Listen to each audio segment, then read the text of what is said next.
Bismillahirrahmanirrahim. Assalamualaikum warahmatullahi wabarakatuh. Salam sejahtera untuk kita semua. Om Swastiastu, Namo Buddhaya.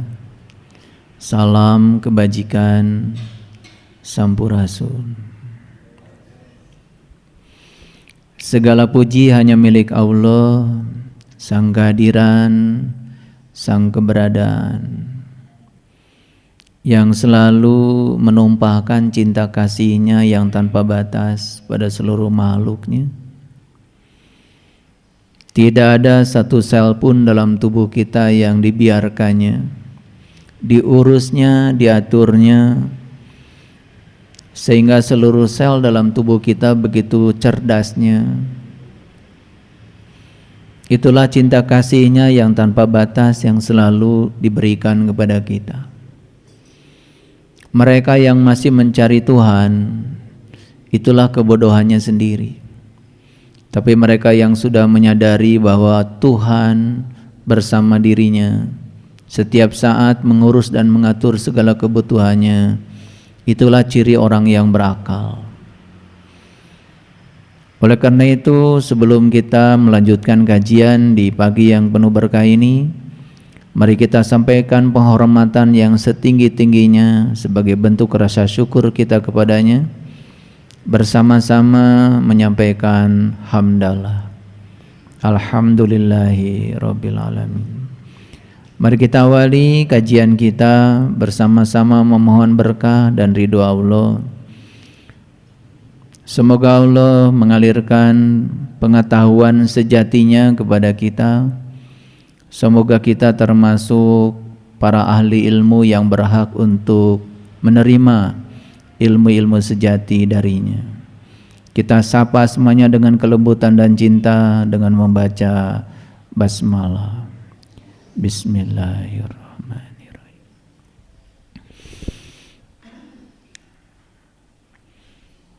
Jangan katakan tidak mungkin, katakan bagaimana caranya. Siapapun yang menghadapi sesuatu dan selalu mengatakan tidak mungkin, berarti dia sedang menutup segala kemungkinan. Begitu kita mengatakan tidak mungkin, berarti kita tidak percaya bahwa sebetulnya semesta tanpa batas itu akan menghadirkan apapun yang disebut tidak mungkin oleh kita. Begitu kita menyatakan tidak mungkin, berarti kita sedang membuat tembok besar untuk terjadinya segala sesuatu dalam hidup. Begitu kita menyatakan tidak mungkin, berarti kita sedang memasuki segala keterbatasan. Saya ingin mengajarkan untuk mengganti kata tidak mungkin dengan satu kata yang indah. Bagaimana caranya? Tentu saja ini akan berlawanan dengan yang selama ini saya ajarkan. Tugas kita cuma 3 dalam hidup ini. Yang pertama adalah meminta, yang kedua adalah percaya, dan yang ketiga adalah menerima. Meminta berarti mengkreasi, karena yang maha mencipta dalam diri kita adalah pikiran kita. Dan pikiran kita adalah energi, pikiran kita adalah getaran. Begitu kita berpikir, sebetulnya kita sedang mentransmisikan gelombang elektromagnetik ke semesta, dan semesta ini akan menerima seluruh sinyal-sinyal gelombang yang ditransmisikan oleh pikiran, dan semua yang digetarkan di semesta ini akan datang kepada kita sesuai dengan yang kita pikirkan. Oleh karena itu, hati-hati dengan pikiran, hati-hati dengan perasaan. Mengapa Allah memberikan perasaan kepada kita? Perasaan itulah merupakan suatu indikator. Perasaan itu semacam quality control untuk mengontrol apa yang sedang terjadi di pikiran. Jadi perasaan ini adalah quality control. Perasaan ini adalah instrumen. Perasaan ini adalah alat yang diberikan Allah untuk memastikan apa yang sedang terjadi di pikiran. Kalau pikiran kita sedang positif, perasaan kita akan positif. Kalau pikiran kita negatif, maka perasaan kita akan negatif. Enak tidak enaknya perasaan itu sedang memberikan ilustrasi tentang apa yang sedang terjadi di pikiran. Jadi kalau di pikiran itu sedang negatif, perasaan negatif, itu buru-buru kita harus mengubah agar dari perasaan yang diberikan itu kita bisa mengubah apa yang ada dalam pikiran. Karena kalau pikiran dibiarkan sedang memancarkan energi negatif, maka pikiran ini sedang menciptakan semesta ini sesuai dengan yang ada di pikiran itu. Dan yang akan hadir dalam kehidupan adalah apa yang ada di pikiran itu. Jadi perasaan itu bukan untuk merasakan, tapi perasaan adalah indikator utama untuk mengetahui apa yang sedang terjadi di pikiran. Karena apa yang sedang terjadi di pikiran itu yang akan menjadi kenyataan. Itulah kita harus waspada. Makanya kunci kesuksesan cuma 3. Yang pertama adalah meminta, yang kedua adalah percaya, dan yang ketiga adalah menerima. Meminta berarti mengkreasi di pikiran kita tentang kehidupan yang kita mau. Allah itu sudah menciptakan alam semesta dengan hukum sebab akibat. Sekali beliau mencipta, sudah. Beliau tidak ada urusan lagi dengan semua pilihan-pilihan yang kita ambil dalam hidup. Dan semua pilihan dalam hidup ada konsekuensi. Semua pilihan dalam hidup itu ada akibat yang harus ditanggung. Begitu kita menciptakan sebab yang bagus, maka kita akan menerima akibat yang bagus. Begitu kita menciptakan sebab yang buruk, maka kita akan menerima akibat yang buruk. Hanya itu pelajaran dalam hidup. Jadi semua yang baik, semua yang buruk dalam hidup kita tidak ada urusan dengan Allah. Tidak ada urusan dengan Allah. Itu urusan kita dengan diri kita sendiri. Jadi Allah itu menciptakan alam semesta ini memang hanya untuk sarana belajar. Jadi ketika kita mendapatkan yang tidak baik dalam hidup, jangan buru-buru mengatakan bahwa Allah sedang menghukum kita, bahwa Allah sedang mengazab kita. Bagaimana mungkin Allah yang Maha Cinta, yang Maha Pengasih, yang Maha Penyayang kemudian menghukum hamba yang dicintainya? Tidak mungkin. Dan Allah yang semacam itu adalah konsepsi yang keliru dari orang-orang bodoh tentang Allah. Gak mungkin seperti itu. Allah itu hanya mengingatkan supaya kita tambah baik. Allah itu hanya mengajarkan supaya kita waspada. Itu saja yang diajarkan semesta. Nah, setelah kita meminta, berarti mengkreasi di pikiran kita tentang kehidupan yang kita mau. Selanjutnya adalah percaya kalau itu akan terjadi. Dan setelah itu kita harus bisa menerima. Menerima itu artinya rasakan seakan-akan apa yang kita cipta itu sudah terjadi dan sudah menjadi realitas dalam kehidupan kita. Itulah teknik berdoa yang sangat canggih. Itulah teknik berdoa yang sangat luar biasa. Kalau ini dipraktekkan, tidak ada yang tidak dapat kita lakukan kalau kita mau. Allah bersama kita, lebih dekat bersama kita daripada urat nadi leher kita. Dia bersama kita dimanapun kita berada. Dia selalu mengawasi kita. Dia tidak pernah jauh meninggalkan kita. Tidak ada yang tidak dapat kita lakukan kalau kita mau. Jadi tugas kita adalah menselaraskan pikiran kita. Tugas kita adalah menselaraskan perasaan kita. Itulah pentingnya pikiran dan perasaan. Tinjau dia dari sudut pandang energi. Setiap energi pasti ada frekuensi, setiap frekuensi ada vibrasi. Dan semua yang ditransmisikan oleh pikiran adalah gelombang. Setiap gelombang akan merambat, akan meresonansi semua yang di luar gelombang untuk hadir dalam kehidupan kita. Jadi semua yang kita terima dalam hidup kita hari ini hanya sedang mengingatkan apa yang pernah kita cipta di pikiran kita. Dan tidak ada yang terjadi dalam kehidupan kita tanpa undangan kita. Nah, setelah kita meminta, mengkreasi, maka kita jangan berpikir cara. Cara itu bukan wilayah kita. Cara itu wilayah Allah. Nah, kenapa saya memberikan judul hari ini? Jangan katakan tidak mungkin, katakan bagaimana caranya. Mengatakan bagaimana caranya bukan pada dirimu, tetapi mengatakan bagaimana caranya kepada Allah.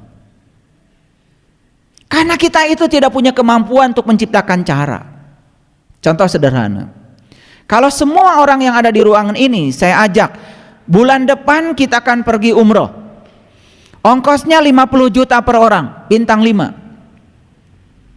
Kalau kalian berpikir cara, maka kalian akan mulai melihat saldo yang ada di tabungan hari ini.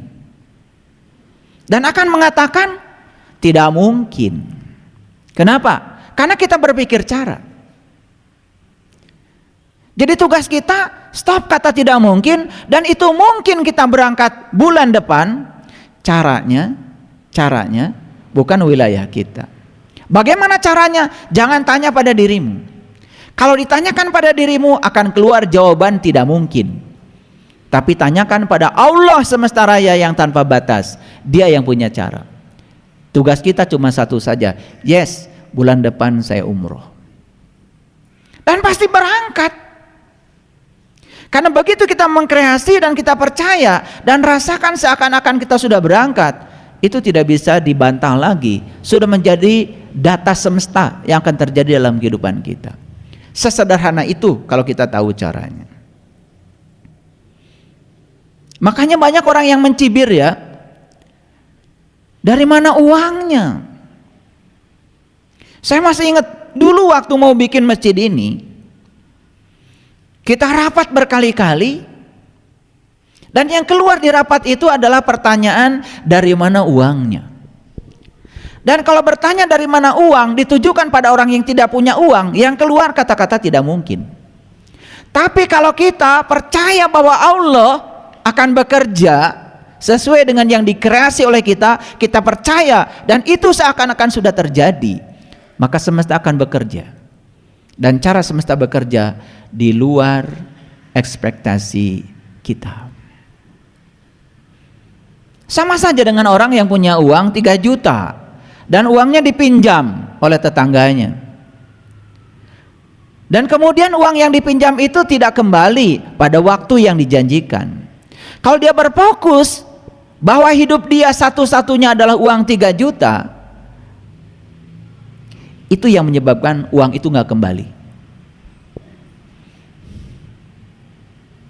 Tapi kalau dia biarkan fokus itu jangan ke situ, dia fokus kepada Allah yang tanpa batas, pemilik semua semesta ini. Jangan berfokus pada uang, berfokus pada dia yang punya uang. Fokus keluar dari situ. Kemana pikiran dialirkan, kemana pikiran diarahkan, ke situ energi dialirkan. Fokus pada yang lebih besar. Apa yang terjadi? Percaya sama saya, tetangga kita akan punya kemampuan mengembalikan uang 3 juta. Dan kita akan mendapatkan keberlimpahan yang melampaui uang itu. Nggak bisa ini diceritakan, kalian harus praktek. Makanya tadi pagi saya tiba-tiba pengen menulis kalimat singkat. Berbicara kebaikan, bagus. Tetapi melakukan kebaikan, itu yang luar biasa. Karena kalau kita berulang-ulang membicarakan kebaikan dan tidak melakukannya, kita sebetulnya sedang mengidentifikasi diri kita sebagai orang munafik. Cerita bahwa memberi itu bagus, cerita bahwa memberi itu indah, itu sudah tidak usah diceritakan lagi. Tidak usah cari quotes-quotes tentang itu. Kita harus berhenti mencari itu karena sudah tahu itu baik. Tetapi kalau itu kebaikan tidak dilakukan, seperti kita punya harta karun di gudang sementara kita tidak punya kuncinya, maka kita tidak akan pernah bisa menggunakannya. Gak ada bedanya. Seperti kita punya banyak pengetahuan tentang kebaikan, kalau itu tidak dilakukan, gak ada gunanya. Tugas kita adalah melakukannya dan berhenti berbicara kebaikan, mulai melakukannya. Itu saja yang dibutuhkan dalam hidup. Karena kalau kita tidak praktek, kita tidak mengalami, kita tidak akan pernah memahami. Semua pemahaman berasal dari pengalaman yang kita lakukan. Agak berat ya, mungkin saya bicara ya, terlalu filosofis barangkali, tetapi saya coba sederhanakan dalam bahasa yang gampang untuk kalian mengerti. Sekali lagi, ketika kita menyatakan itu mungkin, bagaimana caranya? Jangan tanya caranya padamu, karena kamu akan mengatakan itu tidak mungkin. Caranya, tanyakan kepada semesta. Semesta punya cara tersendiri untuk melakukannya. Tugas kita apa? Tugas kita melakukan kegiatan seperti biasa saja. Baik, saya akan mulai satu persatu kita rinci. Ada satu pertanyaan dari saya. Mungkinkah kita bertemu dengan Tuhan? Pertanyaan ya.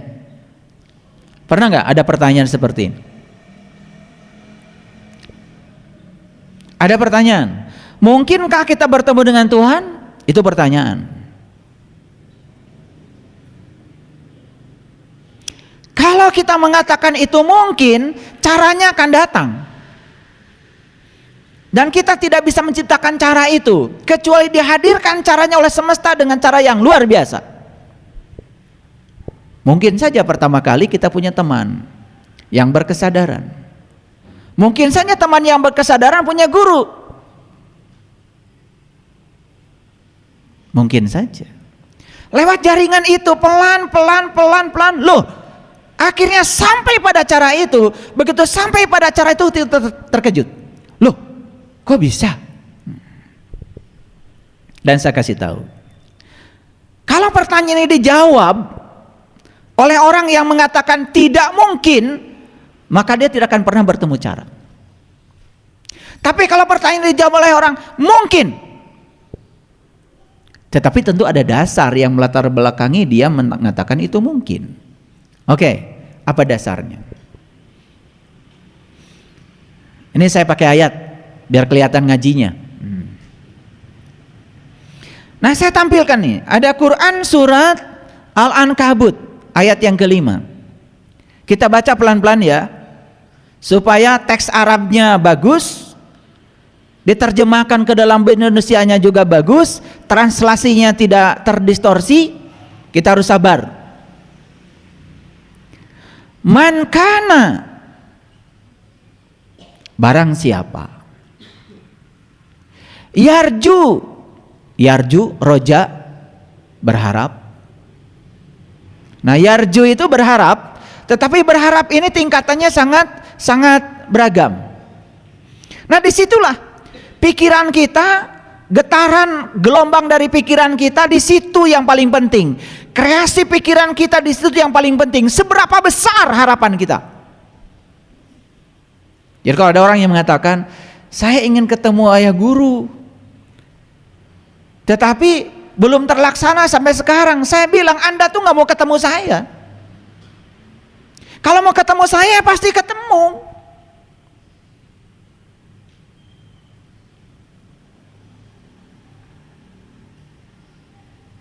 Ya,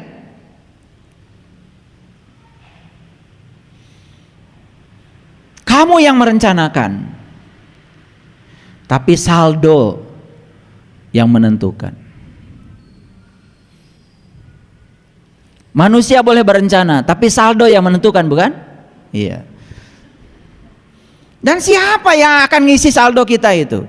Kalau kamu punya keinginan kuat bertemu saya, kemarin ada orang dari Amerika, dari Minnesota, keinginannya kuat bertemu dengan saya.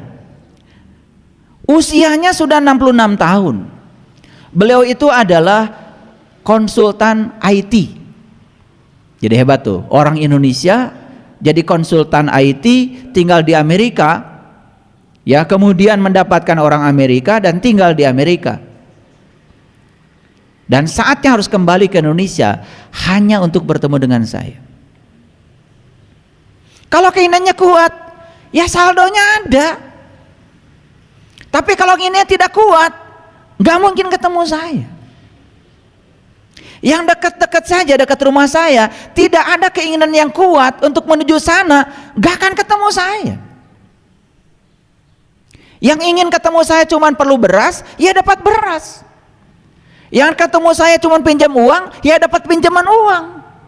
Tapi yang ketemu saya ingin ketemu dengan jati dirinya, akan dapat. Itu yang disebut dengan roja itu. Roja itu tingkatannya sangat banyak. Terserah di frekuensi mana Anda bermain. Kalau Anda bermain di frekuensi tinggi dan harapan untuk bertemu dengan Tuhan luar biasa, percaya sama saya, tidak usah berpikir cara. Karena cara urusan semesta. Baik. Man kana yarju, barang siapa yang berharap liqa Allah, berjumpa dengan Allah. Jadi suka atau tidak suka, tidak ada terjemahan dari bahasa Arab ke dalam bahasa Indonesia. Liqa itu artinya adalah berjumpa. Jadi saya sangat aneh sekali kalau ada orang alergi dengan kata-kata berjumpa. Aneh. Ini bahasa Arab, ini bahasa Tuhan. Tuhan aja mengatakan berjumpa kok. Terus Anda mau pakai bahasa apa? Walaupun kata perjumpaan memang tidak seperti Anda berjumpa dengan saya, itu teknis. Tetapi kata berjumpa ya berjumpa saja, gak ada terjemahan yang lain. Man kana, barang siapa yarju, punya keinginan kuat liqa Allah, berjumpa dengan Allah, fa inna, sesungguhnya ajalallahu la'aj, saatnya akan tiba. Nah saat itu akan tiba, siapa yang ngurus? Bukan kita yang ngurus. Kita dipertemukan si A, dipertemukan si B, dipertemukan si C, tahu-tahu seperti asam bertemu dengan garam. Asam tuh jauh di gunung dan garam tuh di laut. Saatnya bertemu juga di kuali. Sama, ada sahabat kita nih, ya dari Ciamis. Ciamis dengan Bandung tentu saja jaraknya sangat jauh. Begitu ada roja, ada keinginan yang kuat di sini. Ketemu juga di majelis ini. Sebaliknya mohon maaf, tetangga-tetangga sini yang tidak punya keinginan, gak mungkin dong ketemu saya.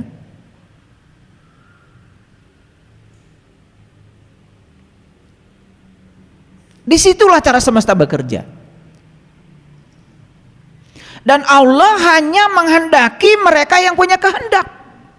Yang tidak punya kehendak gak akan dikehendaki. Gak mungkin tiba-tiba saldo ada duitnya. Paling juga ada duitnya buat perut. Ini cara semesta bermain. Saya mau bicarakan rahasianya hari ini.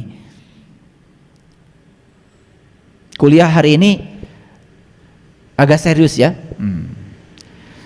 Harus fokus, karena jangan salah tangkap, karena salah memahami, salah melakukan. Seperti kebanyakan orang sekarang ditugaskan untuk zikir, mengingat Allah, yang terjadi nyebut-nyebut nama Allah, dan dia merasa sudah zikir, padahal nyebut dengan ingat itu alatnya aja beda. Nyebut itu di sini nih, ingat itu kan di dalam, dan ingat itu ada syaratnya, syarat sahnya ingat harus tahu yang diingat.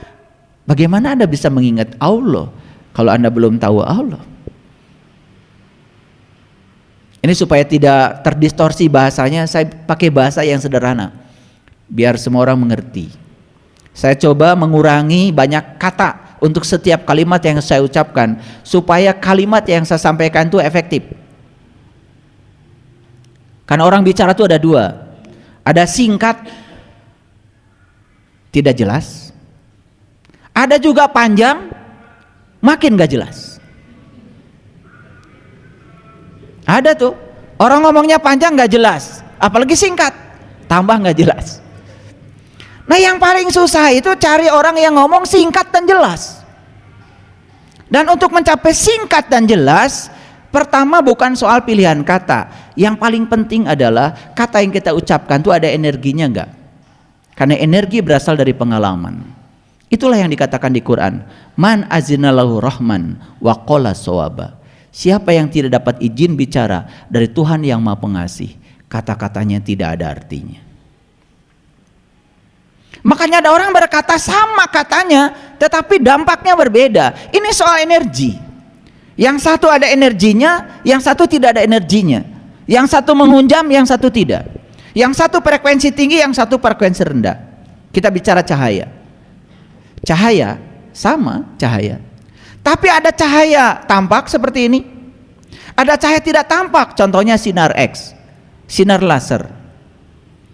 Cahaya ini dipakai untuk moto, ya paling juga hanya kulit aja yang terfoto. Tapi sinar laser yang frekuensi lebih tinggi, namanya sama-sama cahaya, dia bisa menembus kulit dan daging. Bahkan dia bisa mendeskripsikan ketika tulang itu retak, bagian mana saja yang retak, dia bisa deskripsikan. Ini soal frekuensi. Sama ya, orang mengatakan kata-kata yang sama, yang ini ada bekasnya, yang ini enggak, yang ini menghunjam, ini tidak. Ini soalnya soal energi, soal frekuensi, dialami atau tidak yang dia katakan. Itu aja sebetulnya. Baik, kita lanjut ya. Barang siapa yang berharap jumpa dengan Allah, pasti saat yang dijanjikan itu akan tiba. Kenapa? Wahwas samiul alim, karena dia maha mendengar, dia maha tahu. Oke, kan tadi masih menjawab pertanyaan, mungkinkah bertemu dengan Tuhan? Itu pertanyaannya. Mereka yang mengatakan mungkin, karena ada landasannya. Landasannya apa? Barang siapa yang ingin jumpa dengan Allah, pasti waktu yang dijanjikan itu datang. Dan kalau Allah menjanjikan, kan gak mungkin tidak ngasih caranya. Ulangi lagi, gak mungkin sekelas Allah nyuruh berjumpa dengan dia, kemudian dia tidak pernah ngasih cara. Kan gak mungkin. Gak mungkin banget. Nah, kalau kita berpikir cara, pusing. Biarkan cara, itu urusan Allah.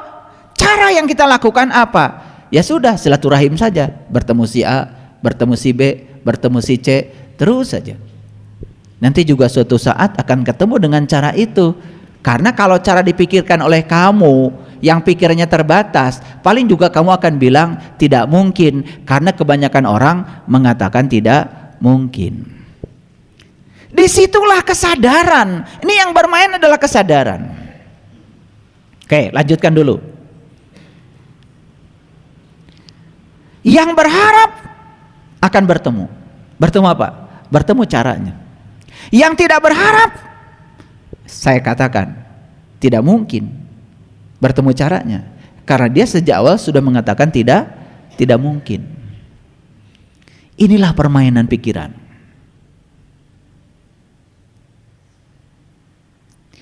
Makanya orang yang mengatakan mungkin, karena dia berpikir, mungkinkah Tuhan berfirman tentang sesuatu yang tidak mungkin? Pertanyaannya, mungkinkah Tuhan berfirman tentang sesuatu yang tidak mungkin? Mungkin nggak? Nggak mungkin, nggak mungkin banget. Artinya setiap firman Tuhan itu pasti bisa dilakukan. Bahwa hari ini belum bisa dilakukan karena Anda belum ketemu caranya. Belum ketemu caranya, Anda berpikir tidak mungkin. Yang akan didapat, Anda selalu tidak akan menemukan cara itu.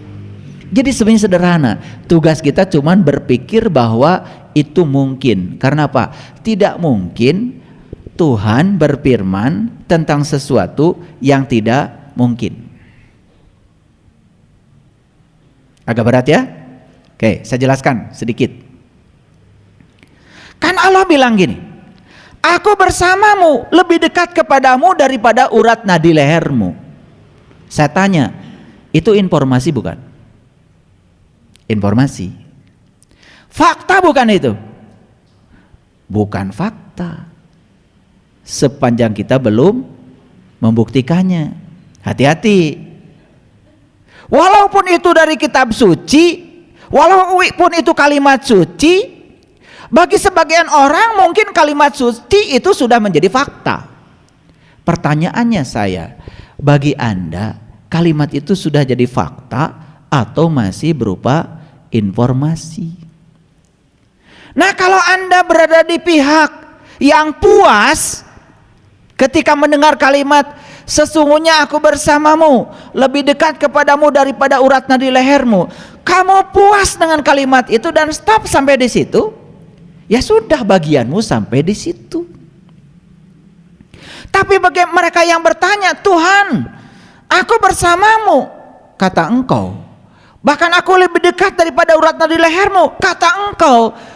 Tolong Tuhan, gimana caranya saya bisa membuktikan kalau engkau lebih dekat kepadaku daripada urat nadi leher? Kalau kita bertanya gimana caranya dan berpikir mungkin, itu akan ketemu caranya. Caranya bukan kita lagi yang ngurus, caranya yang ngurus adalah semesta. Paham sampai sini? Nah, inilah kebanyakan orang belajar tauhid gak jelas. Belajar sifat 20 diapalkan, sudah dinadomkan dan hafal, selesai. Wujud kidam bako muholafatu lil hawadisi kiamuhu binafsihi wahdaniyat kudrot iroda. Gitu? Suaranya kurang bagus katanya. Wujud kidam bako muholafatu lil hawadisi. Makhrajnya tadi kurang. Wujud kidam bako mukhalafatul lil hawadisi. Itu mulek aja di situ, nggak lagunya, makhrajnya. Tetapi tidak pernah bertanya, wujud itu apa? Bukankah dia itu sang wajibul wujud? Seperti apa wujudnya? Karena kita tidak pernah bertanya, maka tidak ada aliran jawaban dari semesta. Karena aliran jawaban kepada seseorang hanya bagi mereka yang bertanya. Sama aja, kalian belajar sifat 20, tetapi belum sampai pada sang wajibul wujudnya. Sama saja dengan kalian belajar tentang air. Cari buku di Gramedia, sifat-sifat air. Hiji, cair. 2, mengalir. Kan gitu? 3, selalu menempati tempat yang ditempatinya. 4, mengalir tempat tinggi ke tempat rendah. 5, basah. Terus aja. Tetapi belum pernah lihat airnya, bahkan belum pernah bersentuhan dengan airnya. Tetapi puas ketika sudah bisa menghafal sifat-sifat air. Maaf, apakah kalian bisa meminum air dari sifat-sifat air? Sifat air itu ditulis sama orang, jadilah beberapa kalimat. Kita tidak akan pernah bisa merasakan sifat air dari tulisan tentang air. Selengkap apapun sifat itu, karena merasakan air kan harus dari airnya. Paham sampai sini? Oke, lanjut dulu biar nggak terlalu dalam. Nah, Allah di Quran mengatakan, barang siapa ingin jumpa dengan Allah, waktu yang dijanjikan pasti datang. Janji bukan Allah, anjuran bukan dari Allah. Maka Tuhan menganjurkan untuk bertemu, pasti dong Tuhan akan ngasih caranya. Nah, itulah sebetulnya kunci pembuka mata kalbu itu sudah diberikan Allah pada semua orang. Semua orang tuh sudah diberi kunci. Ada yang sampai karatan gitu tuh, nggak dipakai kuncinya. Tapi cara menggunakan kunci dititipkan Allah kepada para nabi, para rasul. Jadi para nabi dan para rasul gak perlu ngasih kunci. Mereka itu cuma ngasih cara, bagaimana cara menggunakan kunci. Karena kunci itu sudah diberikan pada semua orang. Kasih sayang Allah bukan itu? Nih lihat saya semuanya, lihat saya. Allah mengatakan, barang siapa yang ingin jumpa dengan Allah, maka waktu yang dijanjikan itu pasti datang. Gak mungkin Allah gak ngasih alatnya, gak mungkin Allah gak ngasih sarananya. Semua orang sudah dikasih, cuman ada yang bisa menggunakan, ada yang tidak. Nah, yang bisa menggunakan karena dia berpikir mungkin, yang tidak bisa menggunakan karena dia berpikir tidak mungkin. Lalu kuncinya karatan, gak dipakai seumur-umur. Itu aja kok bedanya. Paham sampai sini? Oke. Jadi ingin berjumpa dengan Allah ya sederhana, berpikir mungkin saja dan berharap sekuat frekuensi kita, maka suatu saat kita akan sampai pada waktu yang dijanjikan itu. Paham? Oke. Ini masih judulnya masih sekitar ini. Pertanyaan kedua. Hari ini banyak pertanyaan. Mungkinkah kita tahu tentang ruh? Pertanyaan. Mungkinkah kita tahu tentang ruh?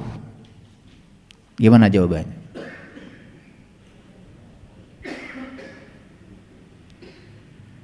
Karena ada orang tiba-tiba mengatakan, wah itu gak mungkin. Gak mungkin. Gitu kan? Begitu Anda berkata tidak mungkin, maka Anda tidak akan pernah bertemu caranya. Tapi begitu Anda berkatakan mungkin, akan bertemu caranya. Yuk kita lihat dulu pakai ayat biar jelas. Wa yas'alunaka 'anir ruh, dan mereka akan bertanya kepadamu tentang ruh.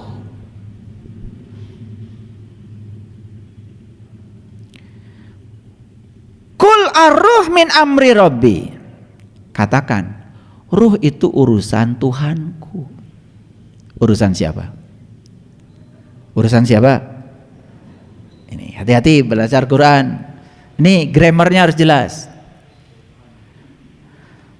Dan mereka bertanya kepadamu tentang ruh.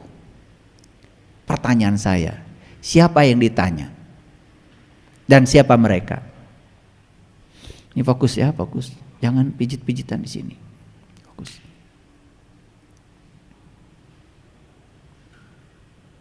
Mau ngaji-ngaji aja.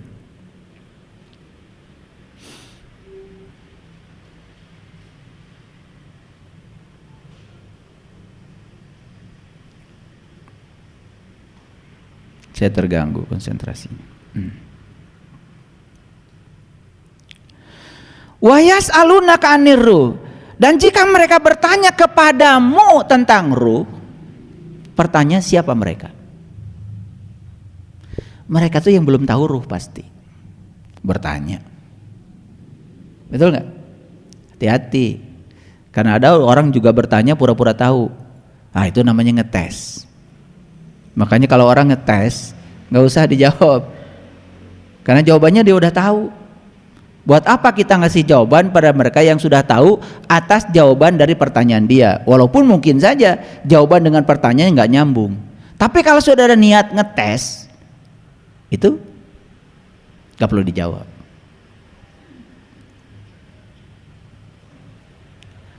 Jadi mereka siapa? Yang belum tahu. Mu di sini siapa? Yang sudah tahu. Nah, pertanyaan saya, dia tahu dari mana? Ini belajar grammar. Makanya kalau membedah Quran itu harus jelas subjeknya siapa, predikatnya mana, objeknya mana. Lalu kata pertanyaan itu kan semuanya membalik-balikan subjek, predikat, objek. Kan itu diputar aja. Ini logika, karena bahasa itu logika. Ulangi lagi. Dan mereka bertanya kepadamu tentang ruh. Siapa mereka? Yang tidak tahu. Nah, yang tidak tahu ada dua. Ada yang tidak tahu tetapi dia tidak tahu bahwa dia tidak tahu. Sok tahu, tidak mau tahu. Akan bertanya? Gak mungkin. Orang yang tidak tahu tapi dia tidak tahu bahwa dia tidak tahu, tidak sadar kalau dirinya tidak tahu, gak mungkin bertanya. Coba orang-orang yang ceramah kemana-mana, mulutnya terbuka, mata kolbunya masih tertutup, dan merasa dirinya tahu karena undangan ceramahnya banyak. Apakah akan bertanya tentang ini? Gak mungkin. Tapi mereka yang tidak tahu, tapi dia tahu kalau dia tidak tahu, pasti akan mencari tahu. Mereka yang tidak sadar kalau dirinya dalam kegelapan, tidak mungkin mencari cahaya. Karena bagi dia kegelapan sendiri ya sudah cukup. Mereka yang mencari cahaya adalah mereka yang sadar kalau dirinya dalam kegelapan.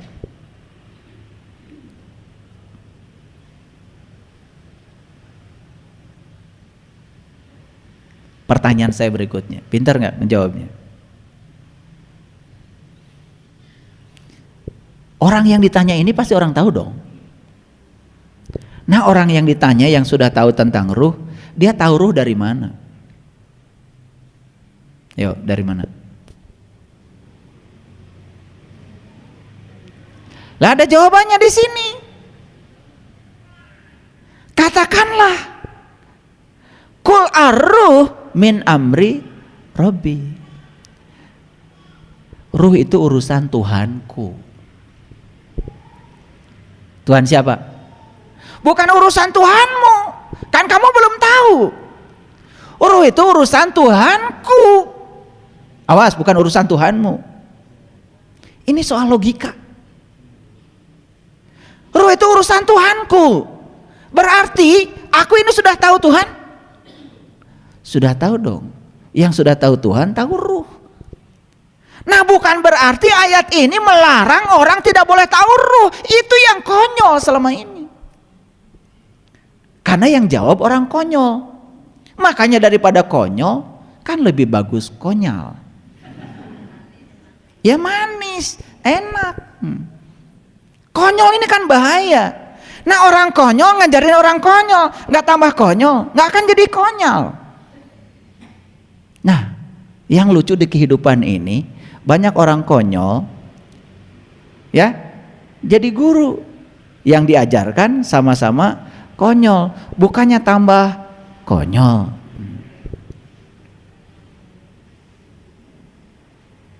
Dalam proses saya belajar dulu, saya pernah bertemu tuh yang konyol gitu. Dan jawabannya apa? Udah, jangan bicara ruh, ruh mah urusan Tuhan. No, bukan urusan Tuhan, urusan Tuhanku. Jadi urusan ruh, urusan siapa? Urusan Tuhanku. Bukan urusan Tuhanmu. Loh, kamu belum tahu. Berarti orang ini sudah sampai enggak pada Tuhannya? Sudah. Apa pesannya? Pesannya, kalau kamu ingin tahu urusan ruh, jangan tanya gue. Tanya aja Tuhanmu. Sampai suatu saat kamu akan mengatakan, oh sekarang aku tahu ruh itu karena aku sudah belajar dari Tuhanku. Bagimu, bukan bagiku. Pusing-pusing gak apa-apa. Makanya ngaji dengan saya itu pagi-pagi harus makan buah. Ini kecerdasan tingkat tinggi. Jadi minum wortel. Ngaji dengan saya jangan makan cilok, nggak nyampe pemikiran.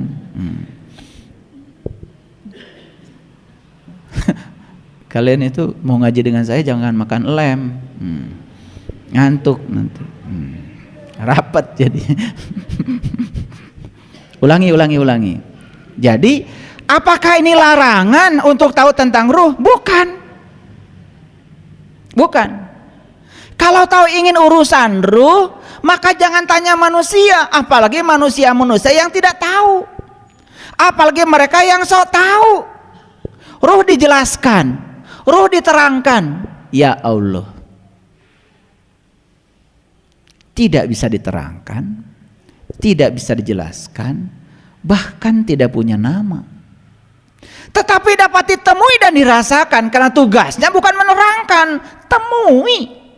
Sudah ditemui, sudah dirasakan, baru kita ketika ditanya, gimana sih pendapat kamu tentang ruh? Pokoknya gitu deh. Gak perlu ada penjelasan lagi. Itulah cara belajar yang keren. Karena selama ini kita belajarnya gak keren. Kebanyakan baca buku, baca kitab. Akibatnya belajar menggunakan logika dan persepsi. Lalu persepsi itu dianggap kebenaran. Padahal hanya kebohongan yang diulang-ulang, saking sering diulang-ulang, itu dianggap sebagai kebenaran. Paham sampai sini? Jadi boleh nggak bertanya tentang ruh? Boleh. Tetapi cara bertanyanya kepada Tuhanku. Jadi kalau ingin tahu rahasia ruh, temui saja Tuhanku. Ku itu bagi saya loh. Bagi kalian ya Tuhanmu. Paham? Makanya kalian selama ini salah nggak belajar. Ingin tahu rahasia ruh, baca buku. Ingin tahu rahasia ruh, diskusi. Itu yang keliru. Disitulah perlunya guru. Jadi seorang guru itu cuma membukakan pintu agar kita bisa menyatu, memanunggal, sehingga mengerti, oh ternyata ruh itu toh. Jadi alam semesta yang tanpa batas ini sudah meniupkan dirinya, bagian dari dirinya pada diri kita. Bagian yang ditiupkan semesta pada diri kita itu namanya ruh. Yang di sini yang tanpa batas tidak diberi nama ruh. Ruh itu bagian dari dirinya yang ditiupkan ke dalam diri kita. Oh itu ruh yang ada bersama saya, daya kehidupan yang bersama dengan saya. Dari situ akan mengerti mana ruh, mana jiwa. Oh ternyata ruh itu ya. Oh ternyata ruh dengan jiwa beda ya. Itu setelah mengalaminya secara sendiri sebagai bentuk pengalaman. Ngerti maksud saya? Nah ini kenapa saya bicara ini, karena penting. Karena terminologi belajar agama selama ini lebih banyak yang disenangi itu adalah penjelasan, bukan pengalaman. Karena apa? Karena yang menjelaskan pun belum tentu bisa mengalami. Ngerti maksud saya? Gitu. Dia menjelaskan kopi, hati-hati. Jangan-jangan belum pernah minum kopi. Jangan-jangan belum pernah lihat wajah kopi. Cuma dia pernah baca buku tentang kopi, diapalin, besok-besok dijelasin. Itu kan namanya pil dacil. Ayo sekarang kita lanjutkan. Dan mereka bertanya kepadamu tentang ruh. Katakanlah ruh itu urusan Tuhanku. Nah ini ada isyarat satu lagi. Apa coba? Wa ma utitum minal ilmi illa qalila. Dan kamu tidak diberi ilmu kecuali sedikit. Nah ini yang sering salah tafsir. Karena kita diberi ilmu sedikit, ya udah nggak usah tahu tentang ruh. Itu yang salah. Lihat saya semuanya. Karena kamu diberitahu ilmunya sedikit, maka urusan ruh tanya sama yang ilmunya tak terbatas. Nah untuk tahu yang tak terbatas, ya kamu harus tahu dahulu yang sedikit dong. Itu perintahnya. Tahu nggak ilmu yang sedikit? Nabi Muhammad bilang, awwaluddin ma'rifatullah. Awalnya agama itu mengenal Tuhan. Itu saja ilmunya sedikit kok. Makanya ada hadis Nabi yang sangat populer. Hadisnya begini. Barang siapa yang mengamalkan yang dia tahu, maka Allah akan mengajarkan yang dia tidak tahu. Ini harus dibahas nih agak dalam. Barang siapa yang mengamalkan yang dia tahu, maka Allah akan mengajarkan yang dia tidak tahu. Jadi kalau ingin pintar, nggak usah sekolah. Amalkan saja ilmu yang kamu tahu. Maka Allah akan mengajarkan yang kamu tidak tahu. Nah, kalian pengen pintar sekolah. Ya kalau sekolah, sepintar-pintarnya sekolah, apa yang diajarkan guru dan apa yang diajarkan dosen. Sepintar-pintarnya sekolah, paling juga cuma tahu apa yang ada di otak guru dan apa yang di otak dosen. Hanya mengulang-ulang yang sudah mereka tahu. Nah, ini yang disebut dengan pintar sejati. Kalau pintar sekolah itu pintar biasa. Mau pintar yang mana? Nah, pintar yang utama tuh pintar karena sejati. Yang ngajarkan yang maha sejati. Siapa guru kita? Allah yang maha pintar, nggak akan salah. Makanya saya nggak mau berguru sama manusia banyak persepsi. Kan Allah bersama saya, lebih dekat daripada urat nadi leher saya. Ya saya belajar aja sama beliau, dekat bersama saya. Bahkan belajar sama beliau tuh 24 jam. Coba belajar sama dosen. Maaf ya, Pak dosennya sedang sibuk. Atau sedang tunduh. Allah mah nggak pernah tunduh, nggak pernah ngantuk. 24 jam standby. Rek jam sabaraha diajar, menang. Betul? Itu. Jadi kesimpulan dari ayat ini apa? Cari oleh kalian ilmu yang sedikit itu. Ulangi. Cari olehmu ilmu yang sedikit itu. Saya kasih tahu sama kalian. Kalau kalian sudah menemukan ilmu yang sedikit itu, amalkan saja ilmu yang sedikit itu, maka Allah akan mengajarkan apa yang kamu tidak tahu. Maka di Quran dikatakan, ilmu tuh ada dua, ada ilmu dari manusia, ada ilmu miladun ka ilman, ilmu yang langsung dari Allah. Mau yang mana? Lah, kalian pengen ilmu dari Allah, yang dicari jelema terus. Kalau ilmu dari Allah ya sudah, cari Allah. Bahkan tidak perlu lagi mencari Allah, sadari kehadirannya dan temui. Bisa. Loh, tadi kan sudah saya sampaikan, Allah sendiri yang bilang, siapa yang berharap jumpa dengan Allah, waktu yang dijanjikan pasti datang. Masa Allah mengajarkan yang tidak mungkin? Itu. Gimana? Sampai sini ngerti? Jadi tugas kita sekarang ini cari apa? Cari ilmu yang sedikit. Nih saya kasih tahu, kalau kita sudah tahu ilmu yang sedikit, maka kita akan tahu ilmu yang banyak.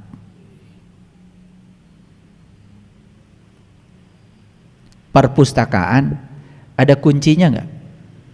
Ada. Kalau kita ingin membaca buku di perpustakaan, harus masuk nggak ke perpustakaan? Harus masuk. Untuk masuk ke perpustakaan harus apa? Membuka pintu kan? Itu. Untuk membuka pintu perpustakaan harus tahu kuncinya kan? Nah, jadi ilmu yang sedikit itu tuh kunci perpustakaan. Itu aja kok. Ketemu kuncinya, cetrek, buka pintunya, masuk, rek maca buku nu mana, bisa. Paham? Tah eta ilmu nu yang sedikit. Allah bilang langit dan bumi tidak akan cukup menampung zatku, tapi kalbunya orang yang beriman itulah rumahku. Jadi ilmu yang sedikit apa? Kunci untuk bisa memasuki rumahnya Allah yang sejati. Itu saja. Tapi kalian sering ngalalaworakeun yang sedikit. Dahayang nate nuloba. Padahal kunci rumah, ya, tuh mobil tuh di halaman masjid ini berantakan mobil banyak. Ada gunanya nggak kalau kunci semua mobil itu hilang? Tetiasa dianggap. Karena kecilnya itu mobil, kunci mobil sering disepelekan. Padahal kalau tidak ada kunci itu kalian nggak bisa masuk mobil, boro-boro mengendarainya. Sama kunci rumah kecil. Dan kalau itu hilang, kalian tidak akan bisa masuk ke rumah. Kunci untuk meniti ke dalam diri kecil. kecil. Silahkan kalian anggap sepele kunci itu, kalian gak akan bisa masuk ke jati dirimu sendiri. Kalian tidak akan bisa melihat pusat semesta dalam dirimu gara-gara kunci yang kecil itu. Inilah wama utitu minal ilmi illa qalila. Kalau ingin tahu urusan ruh, temui dulu ilmu yang sedikit. Makanya saya ngasih ilmu sama kalian gak banyak-banyak. Betul gak? Nah, saking sedikitnya kalian lupa. Iya, saya sering tanya, kunci taruh di mana? Aduh, lupa.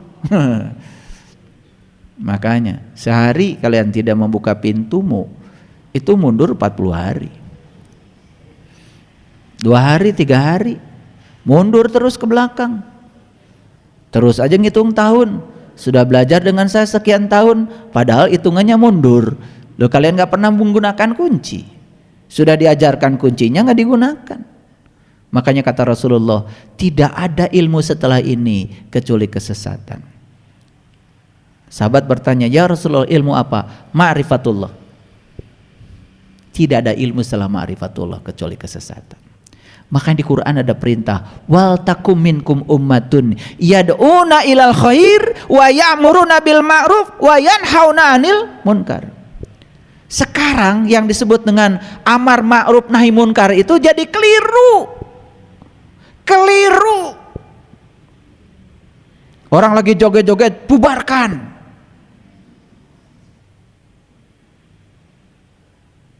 Itu yang disebut dengan amar ma'ruf nahi munkar. Padahal ma'ruf dari kata dasar arofa, ma'rifat. Tugas manusia itu cuma satu, yad'una ilal khair, mengajak manusia ke jalan kebaikan. Jalan kebaikan cuma 2. 1, mengajak orang untuk bermakrifat kepada Allah, ya'muruna bil ma'ruf. Yang kedua, cegah yang sudah makrifat, jangan mundur ke belakang. Itu aja kok. Bukan orang lagi dagang bulan puasa hancurkan warungnya, itu menapsi-napsi. Lalu bikinlah slogan, hormati yang sedang berpuasa. Ya nu sadarna nu mana? Cenah nu puasa teh leuwih sadar tibatan nu teu puasa. Tapi nu puasa menta dihormati ku nu teu puasa. Kan kuduna mah sloganna teh hormati yang tidak berpuasa. Betul nggak? Coba bagusan mana? Hormati orang bodoh atau hormati orang pinter? Hah? Hormati orang bodoh. Dan nu bodoh macan pinter. Apa nu pinter mah pernah bodoh, ngarasakeun.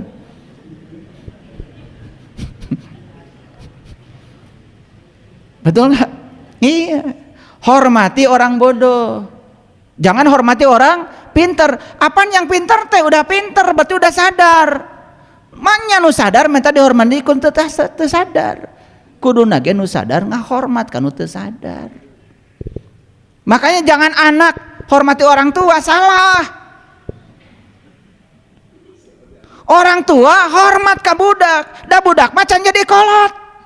Apaan kolot mah baheula budak geus jadi budak. Gitu, ngaji teh salah wae. Mana teh kudu hormat ka kolot. Kolot naon nu kitu?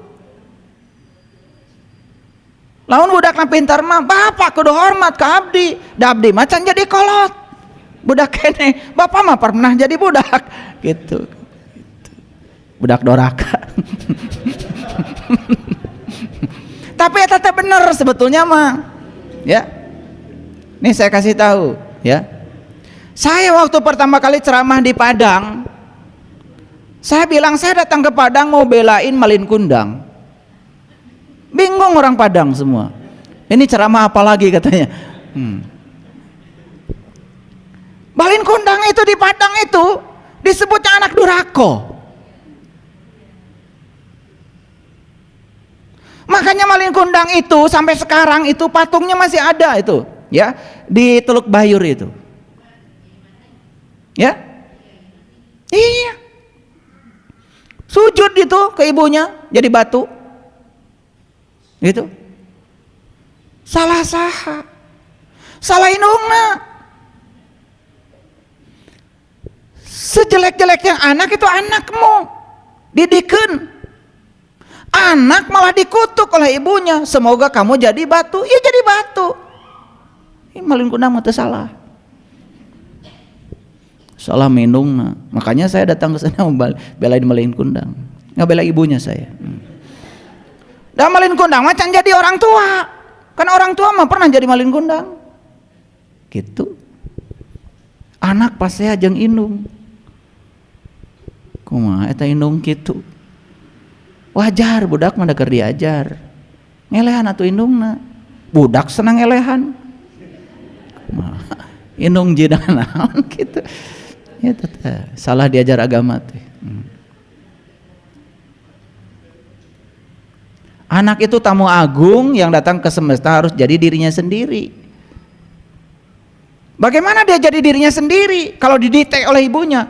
Pekerjaan ngikutin orang tuanya, sekolah harus ngikutin jurusannya sesuai orang tuanya. Mau nikah jodohkan sesuai dengan mau orang tuanya. Gimana? Itu sudah intervensi pada data karma anak. Dan kita sudah menghalangi proses pelunasan hutang karma. Luhur teuing berennya diajar karma segala. Udah, cari kembali lagi. Carilah ilmu yang sedikit. Nah, yang sedikit itu harus dapat. Rek menang ilmu nu loba kumaha nu saeutik oge can nyaho. Makanya Nabi Muhammad bicara hadis ini konteksnya adalah ma'rifatullah.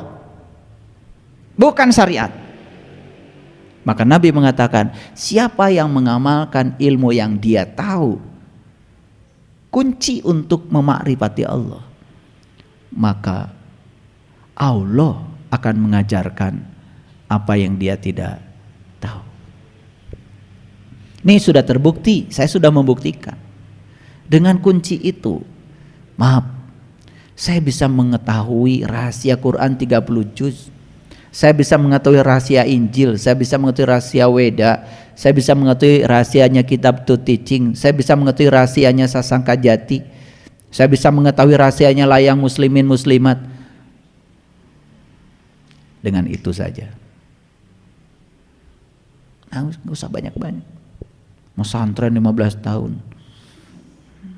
Ngaliwet we ayo.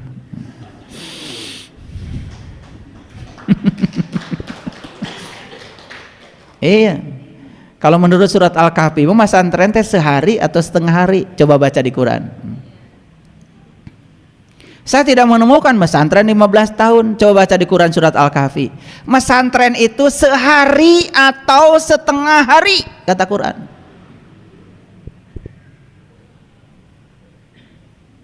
Saya bukan anti pesantren. Kalau betah di pesantren ya silahkan. Kita datang ke dunia ini ngurusi dunia kok. Sehingga gunana tuh hirup teh di dunia teh.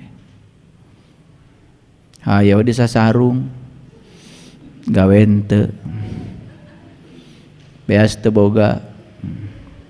Pak, budak can kabayar la ilaha illallah. La ilaha. Beas eueuh la ilaha illallah. Moal bisa beas datang ku la ilaha illallah. Ku gawe beas. Eta aya sukuan beas. Laras? Duit kita bisa lempang. Itu bisa, kudu dijemput. Boleh baca la ilaha illallah? Boleh.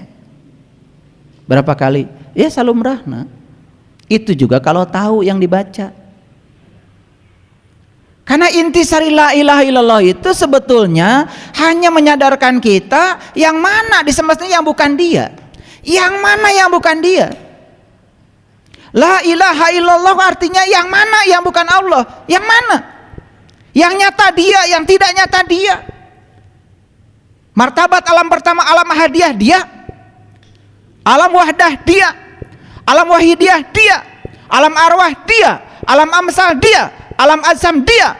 Alam insan kamil juga dia. Yang mana yang bukan dia? Makanya Nabi mengatakan siapa yang melihat tetapi tidak melihat Allah di belakangnya, batal penglihatannya.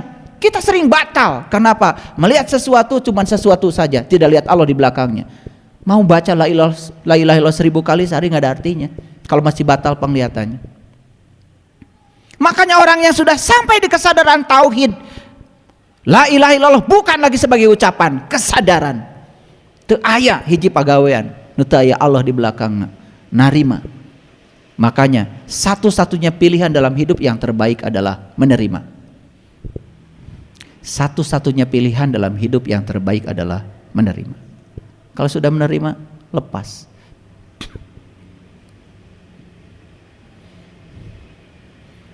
Ya, kalau latihan membaca la ilaha illallah ya boleh. Tapi latihan terus. Iraha pertandingan anak. Mau jadi juara. Jadi la ilaha illallah, la ilaha illa huwa, la ilaha illa anta, la ilaha illa ana. Caang. Langsung caang. Lihat saya barusan caang. Kalian gak lihat. Caang, kalian gak ada. Pengen nangis saya kalau baca itu.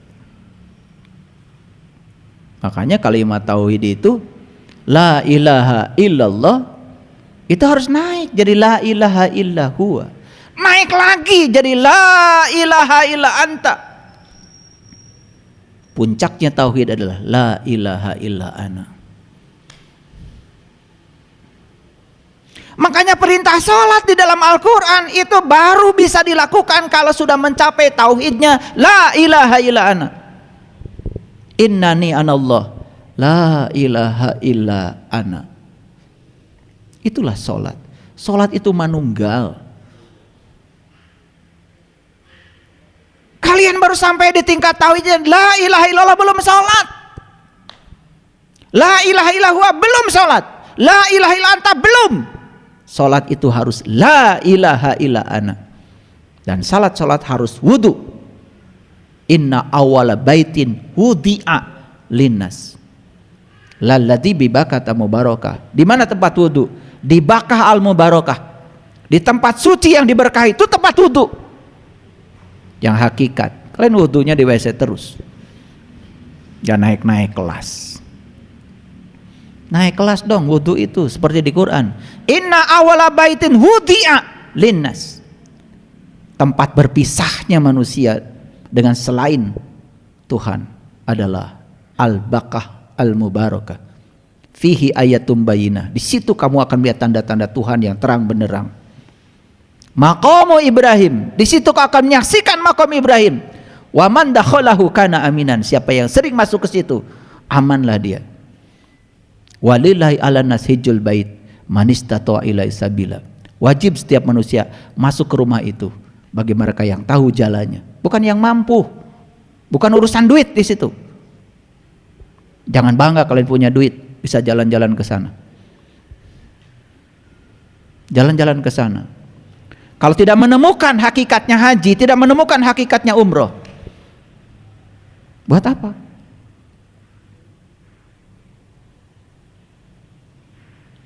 Paling dapat foto sama unta.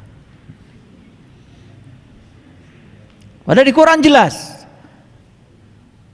Fa iza afadtum min Arafah fazkurullah. Cirinya orang sudah sampai di Arafah bisa mengingat Allah. Bukan bisa menyebut-nyebut nama Allah. Bisa mengingat Allah. Dan syarat untuk bisa mengingat Allah harus tahu dan kenal kepada Allah. Itulah pentingnya menemukan ilmu yang sedikit. Wa ma utitu minal ilmi illa qalil. Ini ngaji tauhid ya, sedikit. Tauhid beneran, bukan ucapan lagi. Makanya Nabi Yunus ketika ditelan ikan mengalami mati sakjeroning urip, masuk kembali seperti saat beliau menyatu di rahim ibunya. Bukan ditelan ikan seperti itu, seperti yang diceritakan banyak orang, gak ngerti aja. Itu pengalaman spiritualnya Yunus saat beliau mengalami la ilaha illa anta. Itu saja baru tingkat la ilaha illa anta. Yang sudah sampai pada tingkat la ilaha illa ana, Nabi Musa. Itu diceritakan di Quran surat Toha. Lengkap itu cerita Nabi Musa. Dan satu-satunya Nabi Musa yang bisa mencapai la ilaha illa ana tepat saat beliau bisa melepaskan kedua terompahnya. Maka di Quran dikatakan, lepaskan kedua terompahmu dan kini kamu sedang memasuki al-muqaddasitua. Di situ Musa memasuki rumah suci yang sesungguhnya. Dan saat beliau bisa melepaskan kedua terompah. Apa terompah? Dualitas, benar salah, baik buruk. Kalian masih begitu, benci sama ini, senang ke sini, masih begitu. Coba berdiri di antara kebencian dan cinta itu. Jadilah seorang penyayang. Di antara kematian dan kelahiran, jadilah keabadian. Nih lihat napas saya. Kalau tarik napas berarti hidup. Buang napas berarti mati. Jeda di antara tarik dan buang napas, disitulah keabadian. Makanya kalau meditasi sudah bisa merasakan jeda di antara napas masuk dan napas keluar, kamu sudah memasuki keabadian. Tidak akan terjebak oleh kelahiran dan kematian. Itu yang disebut dengan keabadian. Itu rahasianya sederhana kok di sini. Kalau tahu.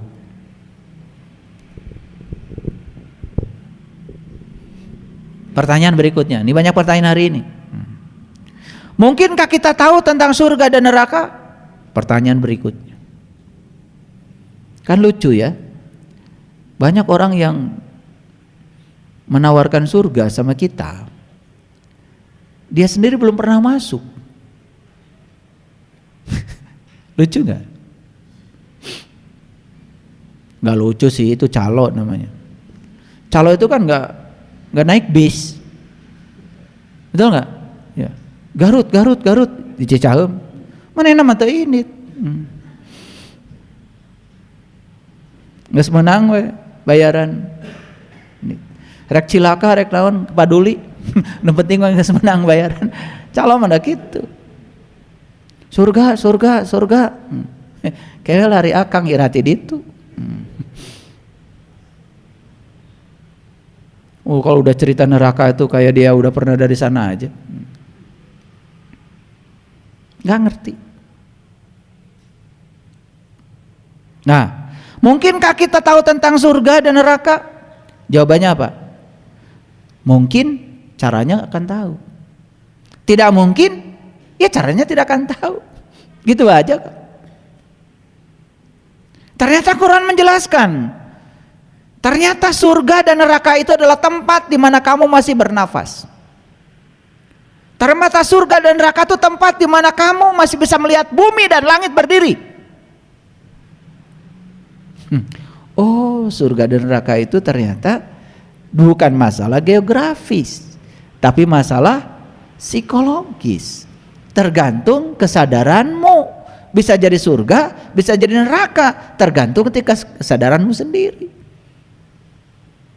Coba kalau memahami Quran surat Hud, keren. Saya tidak akan kupas terlalu dalam ini, ya. Nonton aja di YouTube sudah ada. Ada satu judul di YouTube, surga dan neraka geografis atau psikologis. Saya bahas secara mendalam di situ. Ada pertanyaan berikutnya.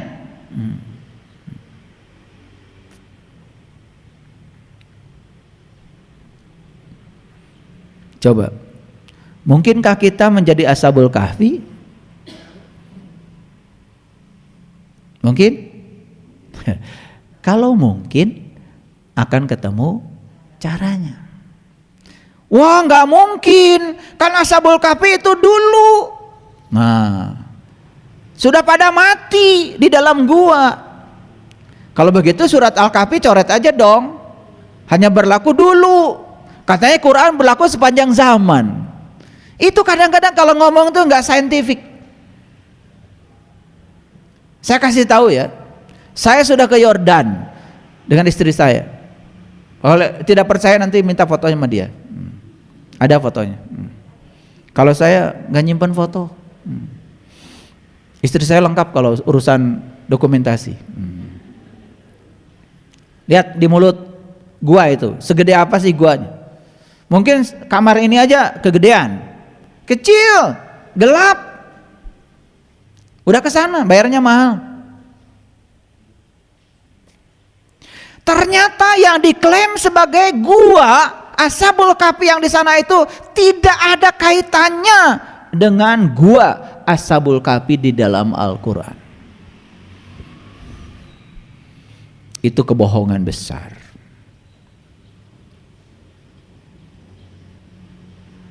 Siapa Ashabul Kahfi? Lihat saya semuanya. Ternyata Ashabul Kahfi itu adalah pemuda yang ingin jadi pemuda beriman. Dan dia masuk ke dalam gua. Yang hebat orang Jakarta. Bilang gua itu ya saya. Dan saya yakin itu leluhur orang Jakarta itu udah hebat ilmunya. Memanggil saya, kalau orang Arab panggilnya ana kan? Orang Jakarta bilang saya, gua. Jadi siapa Ashabul Kahfi itu? Siapa saja orang di zaman mana saja yang mau masuk meniti ke dalam dirinya, itu Ashabul Kahfi. Guanya apa? Saya. Keren. Jadi pertanyaannya, mungkin nggak kita menjadi Ashabul Kahfi sekarang? Mungkin. Bagaimana caranya? Pasti kalian akan ketemu caranya. Akan ketemu pintu guanya, akan ketemu guanya, akan ketemu penghuni gua. Apa yang diceritakan di Quran? Ini kalau saya bahas surat Al-Kahfi nggak cukup waktu. Tetapi selintas saja. Isinya apa di Quran? Oke, saya bahas sedikit ya, biar percaya. Kita lihat sedikit aja, selintas ya, karena tidak mungkin saya kupas hari ini di sini. Selintas saja. Silakan yang di belakang biar bisa lihat. Kelihatan dari belakang. Ini saya mulai dari ayat 16 dulu. Dan apabila kamu meninggalkan mereka, dan apa yang mereka sembah selain Allah, lihat saya semuanya. Dan apabila kamu meninggalkan mereka dan apa yang mereka sembah selain Allah, kamu nih yang mau jadi Ashabul Kahfi, tugasmu adalah tinggalkan mereka yang menyembah yang selain Allah, yang menyembah persepsi, yang menyembah pikiran. Tinggalkan. Sembah Allah, isbatul yakin. Sembah Allah yang nyata dalam dirimu, bukan berdasarkan persepsi, bukan berdasarkan kata orang. Makanya Quran mengatakan, dan apabila kamu meninggalkan mereka, kebanyakan orang yang menyembah Tuhan hanya berdasarkan persepsi. Coba, ada nggak yang ngajarin sama kita? Kalau kamu baik sama Allah, maka Allah akan baik sama kamu. Kalau kamu tidak baik sama Allah, Allah akan mengutuk kamu, mengazab kamu. Ada nggak yang ngajarin gitu? Banyak. Percaya. Oh dulu. Masa Allah tersinggungan? Masa Allah baperan kayak kamu? Allah itu kamu baik, Allah tetap cinta. Kamu tidak baik, Allah tetap cinta. Bahkan kamu diingatkan supaya kamu jadi orang baik. Gak ada kutukan, gak ada azab. Allah macam apa tersinggungan begitu? Kan yang tersinggungan kamu. Kalau orang baik sama kamu, kamu baik sama orang. Orang tidak baik sama kamu, kamu juga judes sama orang. Yang punya sifat begitu kamu, bukan Allah. Lu Allah disifati seperti sifatmu. Gak kurang ajar tuh sama Allah. Kurang belajar. Dan apabila kamu meninggalkan mereka dan apa yang mereka sembah selain Allah, maka carilah tempat berlindung ke dalam gua. Jadi mau berlindung tuh ke dalam gua, ke dalam gue, ke dalam saya. Itu satu-satunya tempat berlindung, ke situ, bukan ke Yordan. Berarti ongkos. Niscaya Tuhanmu akan melimpahkan sebagian rahmatnya kepadamu dan menyediakan sesuatu yang berguna bagi urusanmu. Percaya sama saya. Kalau kamu jadi Ashabul Kahfi, meniti ke dalam diri, masuk ke dalam gua yang tiada lain adalah dirimu sendiri, kamu akan bertemu dengan jati dirimu yang sebenarnya. Di situ kamu akan menemukan sejati dirimu. Keren gak ayat ini? baru satu ayat. Jangan tepuk tangan dulu. Kemudian ayat berikutnya, dan kamu akan melihat matahari terbit. Di mana? Ternyata di gua ini ada matahari terbit. Dari gua condong ke sebelah kanan. Dan matahari terbenam menjauhi mereka ke sebelah kiri. Kanan kiri. Ruhani jasmani. Itu simbolis. Kanan itu rohani, kiri itu jasmani. Kanan itu akhirat, kiri itu dunia. Itu. Matahari akan terbit kalau kamu di kanan. Matahari akan terbenam kalau kamu di kiri. Kalau kemelekatanmu pada dunia itu terlalu kuat, ya mataharimu terbenam. Tapi kalau kamu melepaskan semuanya, matahari akan terbit. Keren Quran itu. Ini baru saya kupas kulitnya, dalamnya mahal, harus bayar. Enak aja. Sedang mereka berada dalam tempat yang luas dalam gua itu. Saya bilang, gua Al-Kahfi yang di Yordan itu segede kamar ini. Sempit. 2-3 orang masuk sudah susah keluarnya. Tapi gua yang di Quran ini apa kata Allah? Kamu berada dalam tempat yang luas dalam gua itu. Gua itu luasnya tanpa batas. Kalau kita meniti ke dalam diri, kita bisa menemukan semesta yang tanpa batas dalam diri kita. Seperti Allah bilang dalam Quran, aku bentangkan kebesaranku di segala ufuk, dan yang paling penting aku bentangkan kebesaranku pada dirimu sendiri. Siapa yang menemukan kebesaranku dalam dirinya, itulah menemukan kebenaran. Itu dalam Quran surat Al-Fussilat. Begitu. Itu adalah sebagian dari tanda Allah. Jadi kalau kita masuk ke dalam gua sini, kita akan melihat tanda Allah. Barang siapa yang diberi petunjuk oleh Allah, maka dialah yang mendapatkan petunjuk.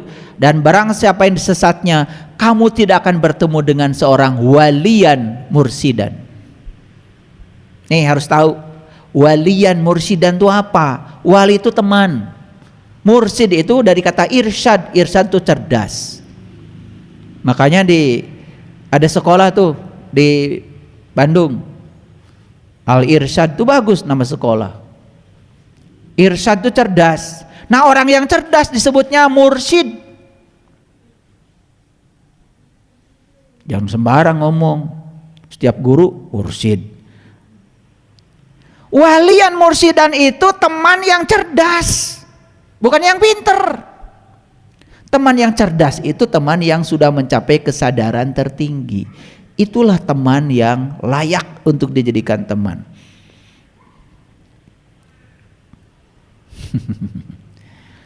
Lihat saya semuanya. Barang siapa yang ditunjuki oleh Allah, maka dia akan mendapatkan petunjuk.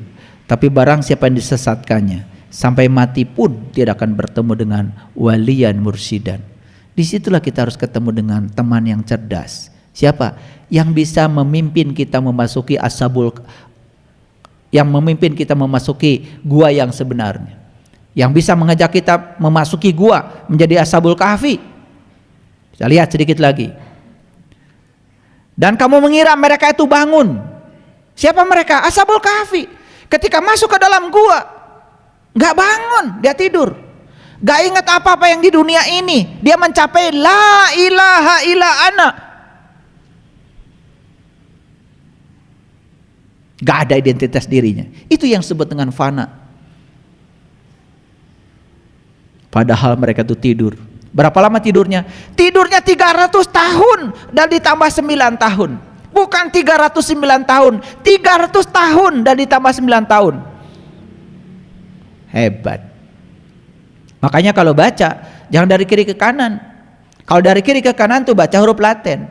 Arab dari kanan ke kiri bacanya. Baca 9-nya dulu. Setelah 9 baru 003. Makanya 9 diabadikan menjadi songo. Wali songo. Temukan temanmu yang 9. Di mana? Di dalam dirimu.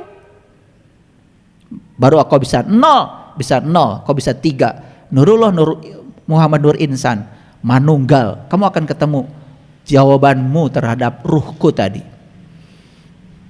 Gitu. Pusing-pusing sekalian. Sedang anjing mereka mengunjurkan kedua lengannya di muka pintu gua. Tuh, kedua lengan anjing mengunjur di muka pintu gua. Subhanallah. Bukan anjing yang di Yordan, udah mati. Anjingnya masih hidup sekarang. Dan kedua lengannya mengunjur di muka pintu gua. Subhanallah. Lihat, demikianlah kami bangunkan mereka. Setelah mereka berhasil masuk ke dalam gua, dia sudah bangun, lalu keluar dari gua, saling bertanya di antara mereka sendiri. Berkatalah salah seorang di antara mereka, sudah berapa lamakah kamu berada di sini? Mereka menjawab, kita berasa di sini sehari atau setengah hari. Itu yang saya bilang tadi, mesantren yang benar tuh sehari atau setengah hari. Kalau ketemu dengan walian mursidan, nggak usah lama-lama. Lama-lama ngabako. Lihat ayat selanjutnya. Tuhan kamu lebih mengetahui berapa lamanya kau berada di sini. Walaupun hitungan kita sehari atau setengah hari, hitungan Allah tidak seperti itu. Karena apa? Satu hari di alam cahaya sama dengan 50.000 tahun di alam semesta. Jadi walaupun beberapa detik kamu ada di alam itu, kamu dihitung ribuan tahun. Itu namanya Lailatul Qadar. Yang suka kamu tunggu setiap 10 Ramadan terakhir, kamu dapatnya Lailatul Qadar. Qadar mulu. Angin berhenti bertiup, gelombang berhenti, gimana? Angin sendiri udara yang bergerak, rek eureun kumaha? Itu belajar sains nggak jelas. Lihat ayat berikutnya. Maka suruhlah salah seorang di antara kamu pergi ke kota, nyaba. Gitu. Makanya di Bandung ada namanya Dayeuh Kolot. Di Jakarta ada namanya Kota Tua, keren. Bahasa Arabnya Baitil Atiq, kota tua. Tah eta nu kudu disorang ku urang. Nyaba ka kota. Paham? Ini kalau dibahas. Sebenarnya saya kan tidak mau kaji surat Al-Kahfi. Ini contoh. Contoh aja. Lihat semuanya di sini. Jadi siapa Ashabul Kahfi? Siapa saja yang mau meniti ke dalam diri, dia adalah seorang pemuda. Kok bukan pemudi? Karena pemuda lambang dari laki-laki, laki-laki lambang dari rohani, perempuan lambang dari jasmani. Karena meniti ke dalam diri tidak bisa menggunakan jasmani. Makanya digambarkan dalam Quran, Nabi Yusuf mimpi melihat 7 ekor sapi betina yang kurus-kurus menelan sapi betina yang gemuk-gemuk. Selamat berpikir. Nggak saya jelaskan. Kalau mau dijelaskan itu harus di acara khusus, bayarnya khusus. Mengapa untuk menjadi orang beriman harus masuk ke dalam gua? Kan sebetulnya ayat Quran tadi mengatakan, ya, jika kamu ingin jadi orang yang beriman, masuklah ke dalam gua. Jadi syarat jadi orang beriman tuh masuk ke dalam gua. Bertemu siapa? Ya bertemu yang mau diimani. Maka di Quran dikatakan falyabudu rabb hadzal bait. Jangan sembah rumahnya, sembah yang punya rumah. Imannya cuma ngaku-ngaku doang. Tiap hari berdandan aja. Iman jadi pakaian. Saya tidak anti dengan pakaian. Bagus kalian rapi-rapi. Tapi jangan mengatakan kalau sudah pakaiannya begini udah jadi orang beriman. Iman itu kalau sudah tahu yang kamu imani. Ayo saya tanya, iman gak sama Allah? Emang udah tahu Allah? Gitu. Iman gak sama malaikat? Emang udah tahu malaikat? Gitu. Iman sama kitab? Emang sudah tahu kitab? Iman sama hari kebangkitan? Emangnya sudah tahu hari kiamat itu apa? Jadi iman itu harus tahu. Iman itu harus merasakan. Iman itu harus mengalami. Maka kata Nabi, al iman tasdikun bil qalbi wa ikrarun bil lisan wal amalun bil arkan. Kumaha iman jadi percaya? Saya tidak menemukan di teks manapun iman percaya. Dan kalau iman diartikan percaya, kan percaya juga kudu aya buktina. Manya percaya ukur ceuk jeung cenah beja wungkul. Kalian mah percaya teh ceuk jeung cenah, da bejana kitu. Percaya ayana Allah, percaya. Ya percaya ayana mah percaya. Tapi kan Quran mengatakan kamu aku ciptakan itu untuk satu tujuan.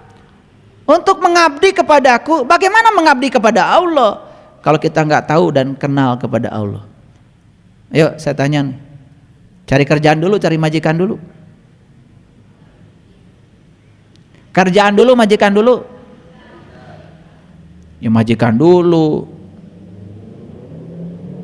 Kalau cari kerjaan dulu silahkan. Tuh, pabalatak turun tah. Sabulan gawe bingung, erek nagih ka saha. Ya. Jadi bodoh tuh jangan dikukut ya. Rada pinter atuh saeutik. Pertanyaan berikutnya. Mungkinkah kita dapat menyaksikan tanda Tuhan yang paling besar? Bagaimana caranya? Jawabannya apa? Mungkin akan ketemu caranya. Begitu bilang, wah nggak mungkin, ya nggak akan ketemu caranya. Coba kita lihat ayat ini. Walaqad ra'ahu nazlatan ukhra, dan sungguh kamu akan melihat dia kapan saja kamu mau. Jadi melihat dia itu kapan saja kamu mau, bisa. Inda sidratil muntaha, asal tahu aja. Kamu melihatnya di puncak kesadaranmu, sidratil muntaha. Indaha jannatul ma'wa, di situ kamu akan melihat taman yang sangat indah. Jannah itu taman. Idyagsha sidrati ma yagsha, ketika sidratul muntaha ditutupi oleh sesuatu yang menutupinya. Praktek. Ma zagol basyaru wa ma tagha, dan saat kamu berada di situ di puncak kesadaranmu, kamu akan menyaksikan dia. Dan saat kamu menyaksikan dia menggunakan basyar, penglihatanmu, kamu tidak bisa berpaling dari yang kamu lihat. Laqad ra'a min ayati rabbihil kubra, sungguh kamu ro'a telah melihat min ayati tanda Tuhan Rabbihi al-kubra. Gitu. Mungkin. Karena ayat mengatakan begini, kamu akan bisa menyaksikan tanda Allah yang paling besar dalam dirimu. Mungkin. Akan ketemu caranya? Ketemu. Kalau mungkin. Tapi kalau dari sini, wah nggak mungkin. Jadi sekali lagi, jangan pernah mengukur sesuatu dengan ukuran kebodohan kita sendiri. Kalau dalam soal ilmu, saya bilang tadi, cara itu akan datang dengan sendirinya, pada waktunya, di luar ekspektasi kita sendiri. Pertanyaan berikutnya, mungkinkah kita dapat keluar dari kebodohan? Mungkin? Gimana caranya? Nih lihat di Quran. Saya tampilkan Quran surat An-Nisa ayat 66. Dan sesungguhnya kalau kami perintahkan kepada mereka, bunuhlah dirimu dan keluarlah kamu dari kampungmu. Nah, jadi kampung itu identik dengan kebodohan, keterbelakangan, ketertinggalan. Jadi menurut Allah, cara untuk keluar dari kebodohan apa? Bunuhlah dirimu, keluarlah dari kampungmu. Niscaya mereka tidak akan melakukannya kecuali sebagian kecil dari mereka. Yang bisa melakukan ini saeutik. Dan sesungguhnya kalau mereka melaksanakan pelajaran yang diberikan pada mereka tentang keluar dari kampung, dari kebodohan, tentulah hal itu lebih baik dan menguatkan iman mereka. Makanya begitu kita keluar dari kampung, kita akan menuju ke kota. Dijelaskan di Quran surat Al-Kahfi. Kau pergi ke kota. Begitu nyampe di kota, gak bodoh lagi. Perlente. Dandanannya beda kalau di kota.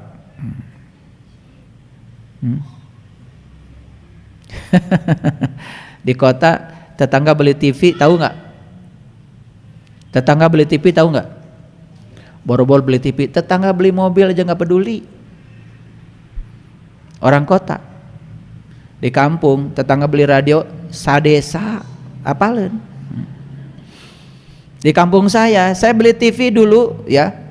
Zaman belum ada pemancar, belum. Jadi malam-malam saya putar TV itu, siram bungkul, sedesa yang nonton. Wah. Begitu siramna aya ngalangkang sautik, keprok. Kalangkangna padahal. Saya waktu itu membayangkan gimana kalau tahu wajah aslinya artis itu ya. Orang di kampung saya tepuk tangannya kayak apa? Wah, udah pakai pemancar itu, antena itu tilu leunyeur awi teh kaluhur.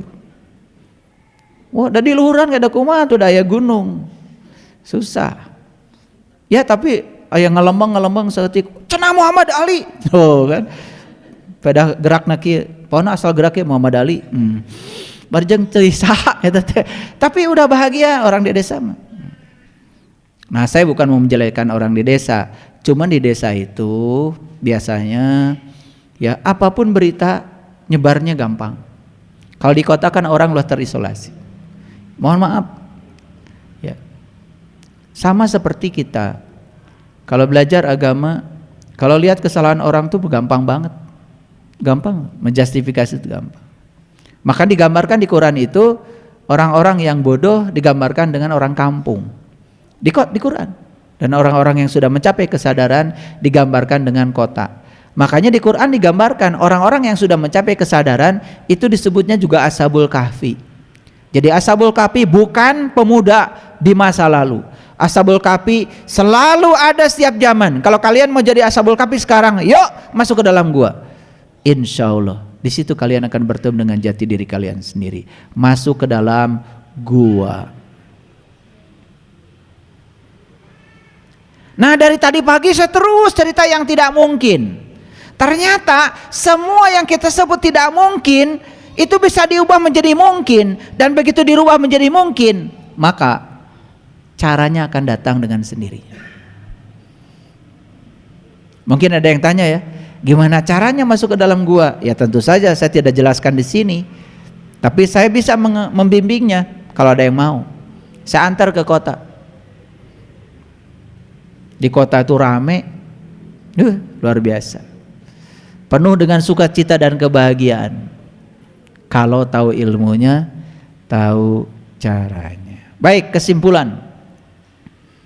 Jangan berkata tidak mungkin, tapi berkatalah bagaimana caranya. Dan cara jangan ditanyakan pada kamu, tanyakan pada Sang Semesta, pemilik semesta tanpa batas ini. Maka cara itu akan datang dengan sendirinya. Terima kasih. Assalamualaikum warahmatullahi wabarakatuh.